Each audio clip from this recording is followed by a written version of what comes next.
بسم اللہ الرحمن الرحیم۔ السلام علیکم ورحمۃ اللہ وبرکاتہ۔ تو آج ہم بات کریں گے انسان خوف زدہ کیوں رہتا ہے، انسان کو ڈر اور خوف کیوں محسوس ہوتا ہے۔ تو زندگی میں ہر انسان کسی نہ کسی چیز سے ضرور ڈرتا ہے۔ کسی کو اندھیرے سے ڈر لگتا ہے، کوئی اپنے گناہوں کی وجہ سے خوف زدہ رہتا ہے، کسی کو جنوں اور بھوتوں سے ڈر لگتا ہے، کسی کو کوئی بیماری اور وبا کی وجہ سے خوف زدہ ہے۔ تو زندگی میں ہر انسان کسی نہ کسی چیز سے ضرور ڈرتا ہے۔ تو جو ماہرین ہیں وہ کہتے ہیں کہ صرف دو قسم کے خوف ہیں جو انسان کے اندر فطری طور پر ہوتے ہیں، باقی سارے خوف انسان خود سیکھتا ہے یا اسے سکھائے جاتے ہیں۔ ایک اونچائی سے گرنے کا خوف اور دوسرا زوردار آواز کا خوف۔ آپ کسی بچے کو پکڑ کر اوپر کی طرف اچھال لیں، پھر یکدم اسے کیچ کر لیں تو اس کا رنگ سرخ ہو جائے گا، سانس رک جائے گی، وہ ڈر جائے گا۔ اور دوسرا زوردار آواز کا ہے، جب کوئی زوردار چیز گرتی ہے یا پھٹتی ہے اس سے جو آواز پیدا ہوتی ہے اس سے بھی انسان ڈر جاتا ہے۔ تو بس یہ دو خوف ہیں جو انسان کے اندر فطری طور پر ہوتے ہیں، باقی سارے خوف انسان خود سیکھتا ہے یا اسے سکھائے جاتے ہیں۔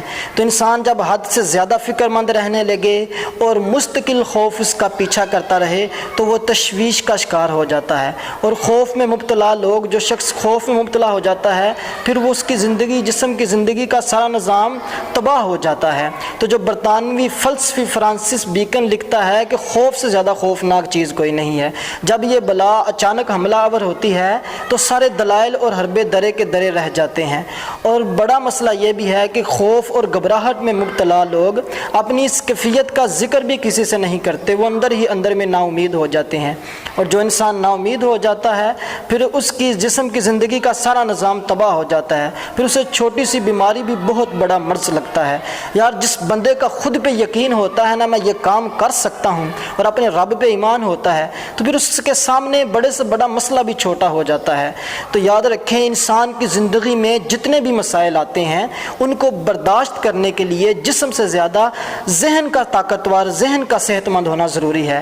اگر آپ روز منفی خبریں سنیں گے جی اتنے مر گئے اور اتنے بچ گئے تو بزدلی کا شکار ہو جائیں گے۔ اور یاد رکھیں دنیا میں بہادر ایک بار مرتا ہے اور جو بزدل ہے وہ روز مرتا ہے۔ ایک سانپ تھا، اپنے زہر کی بڑی تعریف کر رہا تھا کہ میرا ڈسا تو پانی بھی نہیں مانگ پاتا اور مر جاتا ہے۔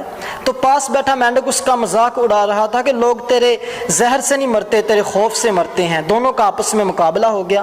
اب بات یہ طے پائی کہ ایک بندے کو چھپ کے سانپ کاٹے گا اور سامنے مینڈک آئے گا، اور دوسرے کو چھپ کے مینڈک کاٹے گا، سامنے سانپ آئے گا۔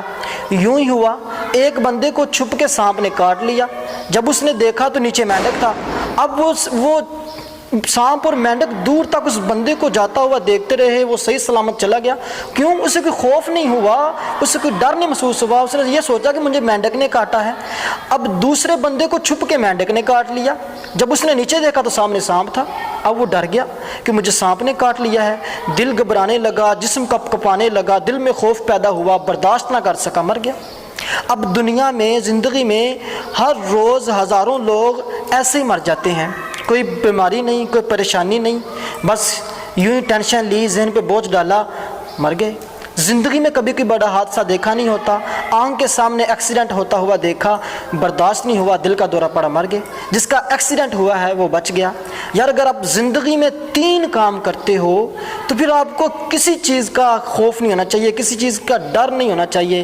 ایک یہ ہے کہ اگر تم اپنے رب سے ڈرتے ہو، جو بندہ اپنے رب سے ڈرنا سیکھ جاتا ہے پھر اسے زندگی میں کسی اور چیز کا، دنیا میں کسی اور چیز کا خوف نہیں رہتا۔ کسی اور چیز سے، جس سینے میں رب کا ڈر ہوتا ہے اس سینے میں پھر اور کسی چیز کا خوف نہیں آتا۔ ایک جو بندہ رب سے ڈرنا سیکھ جاتا ہے، دوسرا جن کاموں کا رب نے حکم دیا ہے اگر وہ کام آپ کرتے ہو اور جن سے رب نے منع کیا ہے ان سے بچتے ہو، یہ 3 کام جو بندہ کرتا ہے اس سے زندگی میں کسی چیز کا خوف نہیں رہتا، کوئی پریشانی نہیں رہتی۔ تو اگر آپ یہ 3 کام کرتے ہو تو پھر آپ کو پریشانی نہیں ہونی چاہیے۔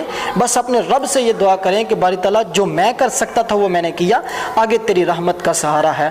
تو زندگی کو خوبصورتی سے گزارو۔ زندگی زندہ دلی کا نام ہے، مردہ دل خاک جیا کرتے ہیں۔